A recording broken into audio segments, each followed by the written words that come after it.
Xayrli erте, Татарстан дәүләт телевидениесенең яңалыклар чыгарылышын башлыйбыз. Студиядә Ания Гыйбадуллина безнең бүгенге чыгарылышта. Бөек җырчыга Мәдхия Татарстан Республикасы көнендә Татар дәүләт филармониясе скверында Рәшит Вахаповка һәйкәл ачылды. Республика көненә зур бүләк башкалабызда цифрлы технологияләргә багышланган гаилә фестивале узды, яңа IT парк эшли башлады. Китап сөючеләргә күчтәнеш Казанда Сандугач дип исемләнгән яңартылган китапханә үз ишекләрен ачты.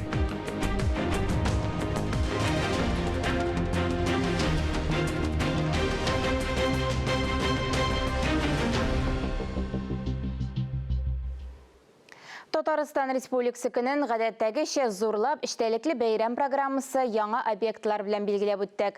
30 август көнне күңелле вакыйга Габдулла Тукай исемендәге Татар дәүләт филармониясе скверында танылган җырчы, татар һөнәри эстрадасыннан нигез салучы ТАССРның халык артисты Рәшит Вахаповка һәйкәл ачу тантанасы белән башланып китте. Тулырак Ләлә Зәйнуллина сюжетында.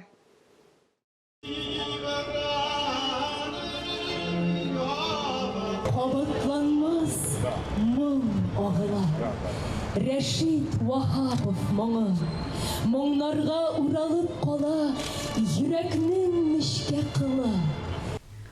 Казанның нәкъ уртасында бөек җырчыбыз Рәшит Вахаповка һәйкәл ачылды. Вафатына 60 елдан соң Татарстан Рәшит Вахаповны милли каһарман итеп шушы биек пьедесталга бастырды. Һәйкәле дә җырчыбызның үзе кебек затлы, матур. Тантаналы чарада Татарстан Республикасы президенты Рөстәм Миңнеханов, Түбән Новгород өлкәсе вице-губернаторы Алик Беркович катнашты. Шушы биек җырчының тарихын белеп, монда безгә бергә җыелырга, килергә урын булды. Күңелгез ничектер моңсу булганда менә монда килеп 49 елга менә җырын куйдылар, бүген җырлаган кебек. Һәйкәл җырчының сәхнә образын гәүдәләндерә. Биеклеге 5 метр. Авторы Россия Федерациясе халык рәссамы Андрей Ковальчук. Һәйкәлне урнаштыру эскиз проекты Россия Федерациясының атказанган архитекторы Герман Бакулин тарафыннан эшләнгән. Һәйкәлне ясатуны Рәшит Вахапов фонды директоры Рифат Фаттахов башлап йөргән. Рәшит Вахаповка һәйкәлнең нәкъ менә бүген Татарстан Республикасы көнендә ачылуы тирән символик мәгънәгә ия. Рәшит Вахапов та җисми яктан Түбән Новгородта туган булса да, Мәскәү аша авыр язмышта юллар белән Казанга килеп, Казанда рух яктан туды. Аны бөек җырчы итеп Казан, Татарстан, татар халкы күтәрде. Һәйкәлнең шушы паркта урнашуы юкка түгел. Чөнки 1941 елда Рәшит Вахапов иҗади эшчәнлеген Татар дәүләт филармониясендә башлап җибәргән. Бүгенге вакыйга Вахаповка һәйкәл кую. Ул безнең сәнгатебезгә һәйкәл. Чөнки менә үзебезнең миллилектән тайпылмаска, дөрес юлдан барырга, яшьләрне тәрбияләр өчен ул бик кирәк. Аның иҗаты яшьләр өчен.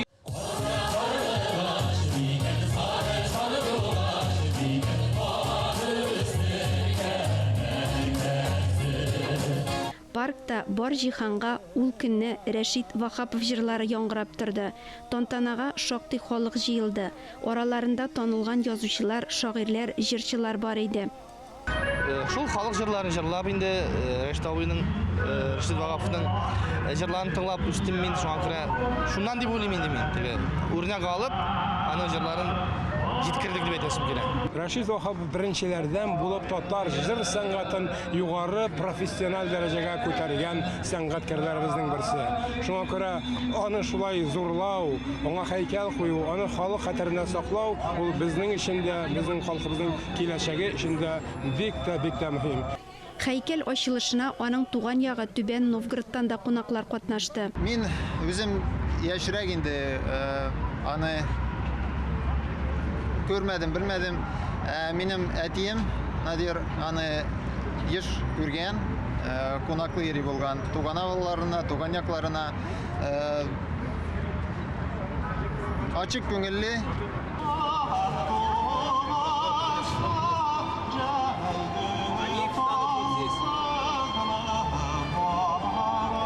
Хайкел ачу тантанасы скверда Вахапов фестивале лауреатларының концерты белән тамамланды.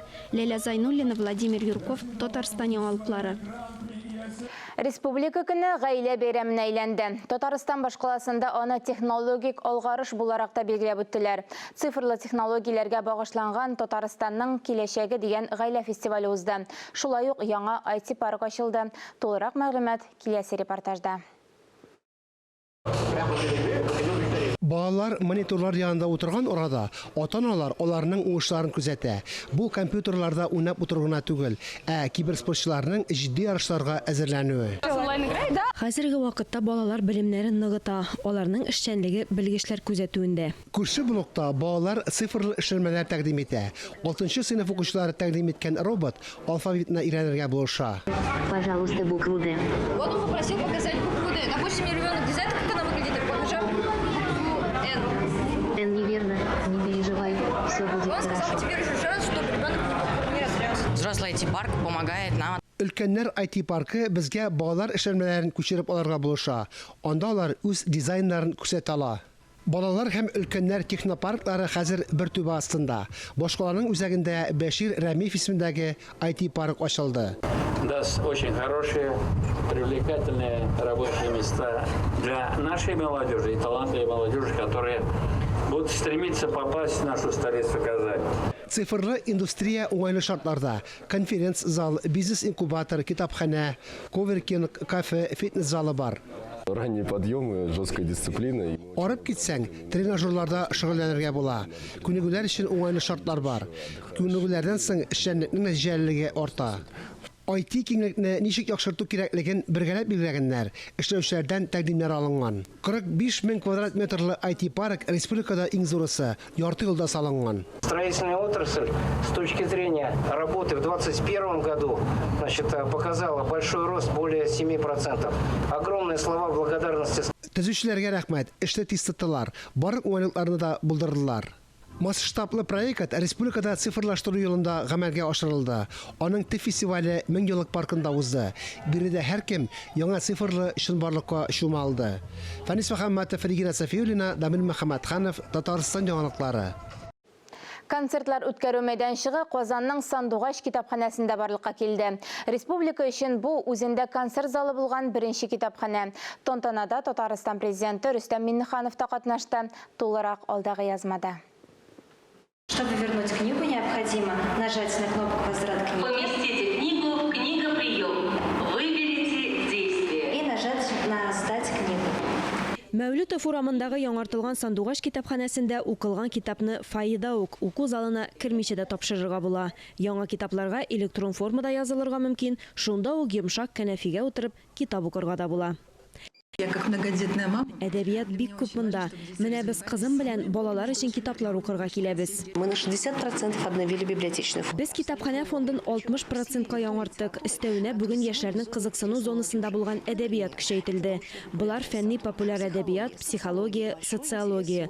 Шулай ук татар әдәбияты белән дә кызыксынучылар күп. Бездә яхшы интернет һәм Wi-Fi зонасы да бар. Китапның кагаз яки электрон версиясын сайларга мөмкин. Шулай ук китапханәнең кафетериясендә утырып аудиозалдагы музыкаль язмаларны тыңларга яки каллиграфия буенча мастер-класска язылырга мөмкин. Удобно ходить сюда. Монда йөрү уңайлы, китап укырга, шулай ук каллиграфия дәресләрендә шөгыльләнергә була. Иң мөһиме бу китапханәнең башкаларга охшамаган концерт залы. Бу Казанда лекторларны гына түгел, бик шәп акустика белән артистларны да тыңларга мөмкин булган беренче китапханә.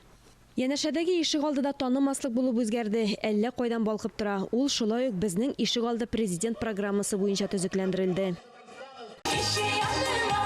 Мәүлетов урамындагы яңартылган ишек алдында кунаклар күп иде. Алар ишек алдындагы үзгәрешләрне бәяләде, концерт карадылар. Я хочу вас поблагодарить за то, что вы очень Минем сезгә бик актив һәм таләпчән, түземле булуыгыз, үз шәһәребезне ишек алдын яратуыгыз өчен рәхмәт әйтәсем килә. Свой двор жители. Появилась программа, которая за эти годы Республиканың 10 меңгә якын ишек алдын төзекләндерү программасы барлыкка килде. Сезнең актив катнашуыгыз нәтиҗәсендә гигант яңарышлар гамәлгә ашырыла. благодаря активному вообще и вашему участию. Очень много национальных проектов. И, конечно, огромная поддержка нашего президента Владимира Путина. Если взять инфраструктурные проекты, вот те, которые реализуются федеральным бюджетом, в ближайшие 5 лет это будет 500 миллиардов рублей. Это никогда в истории нашей республики таких проектов не было. Иң мөһиме барлык проектларны үтәгәндә шунда яшәүче кешеләрнең теләк тәкъдимнәре исәпкә алына. Бу бүгенге һәм киләчәк буыннар өчен дә бик кирәкле. Алия Галиуллина, Инна Данилова, Ирик Хамидуллин, Татарстан яңалыклары. Чыгарылышыбызны дәвам иттерәбез. Татарстанда игътибар балалар акциясе тулы куәтенә бара. ЮХД хезмәткәрләре балаларның юлда йөрү кагыйдәләрен ничек үтәүләренә игътибар итә, автомобильләрдәге иминлек шартларын күзәтә. Ребенок, главное, вы пристегиваете детскую удерживающее устройство, ребенок? Пристегиваете, да? Инспекторның бу машинаны туктатып тикшерүе очраклы түгел. Салонда балалар, кагыйдәләр үтәлә. Шулай да кабат кисәтү комачауламый. Пристегнутые должны быть дети. Детское кресло нужно в автомобиле, потому что дети наше все и безопасность самое главное. Әлбәттә, кагыйдәләрне беләләр. Әмма җәйге каникуллар вакытында балаларның игътибары кими. Кагыйдәләрне кабат искә төшерергә кирәк. Иссе җәйдән соң кагыйдәләрне искә төшерергә ЮХД хезмәткәрләре булыша. Юлларда игътибар балалар акциясе бара. Игътибар балалар акциясе барышында Казан шәһәренең дәүләт автоинспекциясе балаларның юл транспорт имганүләрен кисәтүгә юнәлдерелгән ишараттагы рейдны үткәрә. Җәйге статистика тынычландырмый. Казанда балалар катнашында юл транспорт хәрәкәтләре аеруча күп. 91 бала җәрәхәтләнгән. Кайберәүләр әле дә дәвалана. 1 сентябрьдә мәктәпкә бара алмый. Яңа уку елында балаларның иминлеге кагыйдәләрне төгәл үтәүләренә дә бәйле. Фанис Мөхәммәтов, Ангелина Морозова, Александр Решоткин, Татарстан яңалыклары. Казан Федераль университетының Олабуга институты спорт сәламәтләндерү лагері базасында Донецкий Халық Республикасыннан келген балалар өчен белем бирү сменасы тәмамланды.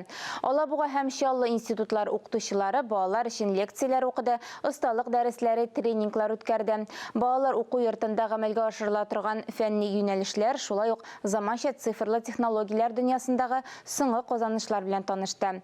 Олабуга институтында уку лабораторияларын карадылар, укытучылар белән табигать күренешләрен аңлатучы физик тәҗрибәләр үткәрделәр. Балалар шулай ук сәүдәгәрлек һәм археология музейларында булды. Фәнни коллаборация йортында балалар мультфильмнар төшерде, график дизайн нигезләрен үзләштерде.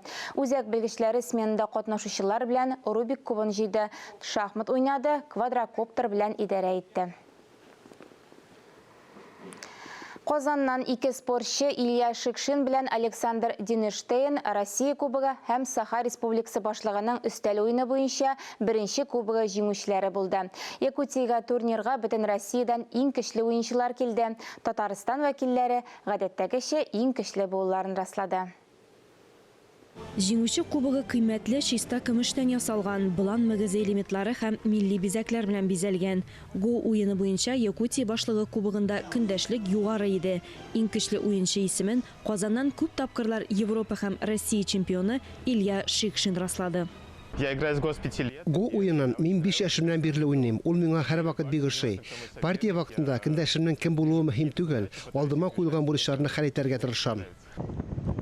Зур ярышлар теплоходта узды. Турнирда катнашучылар бөтен дөнья мирасы исемлегенә кергән уникаль табигый һәйкәл ЮНЕСКО Ленский баганаларын карадылар. Күпләр монда булырга электән хыялланган. Ярышларда 200-дан артык уенчы катнашты. Го стратегик уен булса да, монда да иң көчлеләр генә җиңә. Первую игру я выиграл.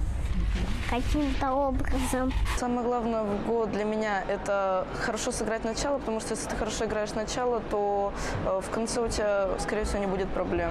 Көнчыгыш хөкүмәтләр вәкилләре элек Go уены ярдәмендә ил белән идара итәргә өйрәнгәннәр, үсеш стратегияларын билгеләгәннәр. Озак вакытлар уен Көнчыгыш Азия илләрендә генә таралган була. 20нче гасыр башында ул Көнбатышта да популярлаша. Хәзер дөньяда 60 миллионга якын кеше уйный. Человек, который поиграл несколько партий, Берничә партиядә уйнаган кеше үз хаталары, кишлек һәм кешсез яклары турында уйлана, үз фикерләү ысулын үзгәртә, үз эш алымын ачыклый. Бу бизнеста иң мөһиме. Белем алырга, үсәргә сәләтле кеше үз алдындагы теләсә нинди бурычны да хәл итә ала. Ерак Көнчыгыш мәктәпләрдә быел ук Go уены мәгариф программасына кертелергә мөмкин. Якутиядә аны балалар бакчасында ук уйныйлар. Ә шушы көннәрдә Go Федерациясенең Якутия педагогика көллиятләре белән килешү төзү турында күрсәтмә бирелде. Якутиядә өстәмә белем бирү системасына интеллектуаль уеннар гына түгел, шашка һәм шахмат уеннарын да актив кертергә һәм үстергә кирәк. Мондый инновациялар нәтиҗәләрен 1 елдан соң Саха Республикасы башлыгының 2нче кубогында күрергә мөмкин булыр. Ә Казан егетләре Кытай Халык Республикасы илчесе кубогына агымдагы елның октябрендә Мәскәүдә узачак киләсе турнирга әзерләнә. Алия Галиуллина, Илмира Исмагыйлова, Татарстан яңалыклары. Соңгы вакытларда барыбызның да борчыган бер сорау – туган телебезне саклау, ана телендә белем һәм тәрбия бирү өчен шартлар тудыру, телебезне үстерү, буыннардан буыннарга тапшыру. Шушы билгеләнгән планнарны тормышка ашыру өчен еш кына финанс мөмкинлекләре җитми. Нәкъ менә төрле кызыклы проектларга ярдәм итү өчен грантлар системасы эшли. Алар ярдәмендә иң кыю идеялар һәм теләкләр чынга ашырыла. Чираттагы грантлар республикабызның мәктәп һәм балалар бакчаларына юнәлдерелде. Тулырак Фәннур Хасанов һәм Таһир Хасанов видео язмасында. Милли тел язмышы ул милләт язмышы, аның яшәеш, үсеш формасы милләтнең сакчысы да, аның киләчәгенең гарантиясе да. Кешелек әле милләтнең төп таянышы булган йөрәк парәседәй нечкә, кадерле башка тер мөгҗизаны уйлап тапмаган, таба да алмас. Бу бөек көчне бер нәрсәдә алыштыра алмый. Абрар Калимуллин. Үткән 2021 ел туган телләр һәм халыклар бердәмлеге елы кысаларында Татарстан Республикасы территориясендә яшәүче халыкларның телләрен, гырыф-гадәтләрен, мәдәниятләрен саклауга һәм үстерүгә юнәлдерелгән проектларны гамәлгә ашыруда муниципаль мәктәпкәчә белем бирү оешмаларына һәм муниципаль гомуми белем бирү оешмаларына ярдәм итү гранты булдырылды һәм шушы грантларны отучы балалар бакчалары һәм мәктәпләре билгеләнде. Шул Майдан Татарстан телерадио компаниясының иҗат төркеме Казан шәһәре Совет районының җиңүче мәктәпләре һәм балалар бакчаларында булып аралашып кайтты.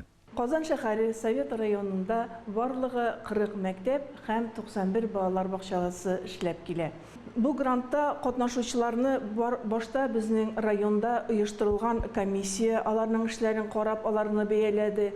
Аннан соң инде җиңүче мәктәпләр һәм балалар бакчаларын без министрлыкка тәкъдим иттек. Үзе безнең өчен бик сөенечле нәтиҗәләр булды. Ул 12 белем бирү оешмасы шушы грантка ия булды. Казан, Чаллы, Әлмәт, Аршаларым, авылларым. Бүген мәгариф оешмаларының эшчәнлеге Россия Федерациясының һәм Татарстан Республикасының норматив хокукый акытларына нигезләнә. Россия Федерациясының милли мәгариф сәясәт концепциясе телләрне саклау, татар халкының мәдәниятен үстерүгә йөз тотып төзелгән республика һәм шәһәр программалары милли мәгарифне үстерүгә, аның тагын да югарырак баскычка күтәрелүенә зур этәргеч ясый. В 2021 году мы участвовали в конкурсе. Педагог коллектив бу конкурста билингваль билим бирүнең сыйфатын үстерүдә STEM технологияләр куллану проектын тәкъдим итте. Ул дөньяви билим бирүнең бер юнәлеше булып тора. Робототехника билим бирү модуле педагогларга балаларны татар теленә өйрәтү процессын кызыклырак итәргә ярдәм итә. Балалар робот белән уйнарга гына түгел, бер-берсе белән татар телендә аралашырга да өйрәнәләр. Грант акчасына безнең балалар бакчасы интерактив комплекс сатып алды. Бу җиһаз безнең педагогларга яңа инновацион технологиялар үзләштерергә, белем бирү эшчәнлеген тагында кызыклырак, нәтиҗәлерәк итәргә ярдәм итә. Балалар бакчасында мультфильмнар төшерү өчен Сиреневая мультстудия булдырдык. Безнең хыялыбыз балаларны 2 дәүләт телендә дә мультфильмнар төшерергә өйрәтү.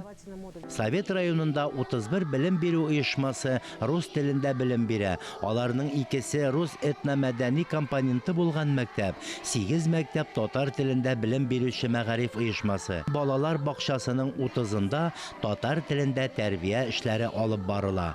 Балаларны кече яшьтән үк туган телдә дөрес, матур итеп сөйләшергә, аралашырга өйрәтү өчен балалар бакчаларында барлык шартлар да тудырылган. Туган телләр һәм халыклар бердәмлеге елы кысаларында ел буена эшләгән, үткәрелгән чараларның нәтиҗәсе булган иҗади кул остаханәләре проекты белән таныштырып китәсем килә. Менә бу остаханәдә безнең татар халкының милли аяк киеме читекне күрәсез. Безнең балаларыбыз читекнең күннән эшләнгәнен һәм төрле төсле күннән бизәкләр белән бизәлгәнен белделәр.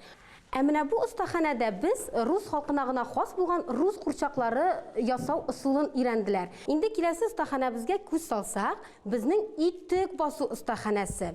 Иң элек бу остаханәдә балалар итек басу тарихын өйрәнделәр, аннан ничек итеп басу ысулларын карап чыктылар һәм үзләре дә шундый матур итекләр ясап дөресрәге бастылар. Ә бу иң кызыклы остаханәләрнең берсесе, монда безнең балалар шын балчыктан төрле савытлар ясап, менә шулай итеп матур итеп үзләренең остаханәләренә урнаштырдылар.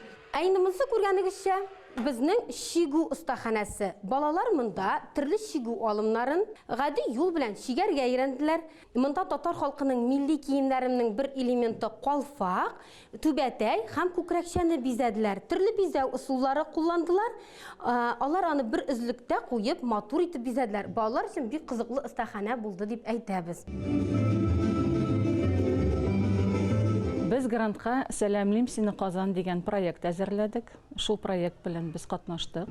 Шул шакшага без интерактив панель тактадык һәм шул такта өчен региональ национальный компонент Татарстан дигән программа алып куйдык. Шул программа буенча безнең тәрбиячеләр бик уңышлы балалар белән эшләп киләләр. Безнең проект ул экскурсион проект дип атала. Ул проект кысаларында безнең Казан шәһәре буенча экскурсиялар уздырыла. Балаларга кызыклы булган урыннар буенча шулай ук без милли костюмнар тиктердек. Шәһәр күләмендә, республик күләмендә конкурсларда катнашыр өчен ул безгә бик зур ярдәм итә. Әйе, чыннан да Казан шәһәре, Совет районы, Советлар Союзы герое Сабир Әхтәмов исемендәге 121-нче лицей әлеге проект ытуы белән шиксез горурлана. Бу безнең өчен зур дәрәҗә һәм зур шатлык. Тематик яктан мәдәни ресурс үзәге проекты тормышка ашырылды.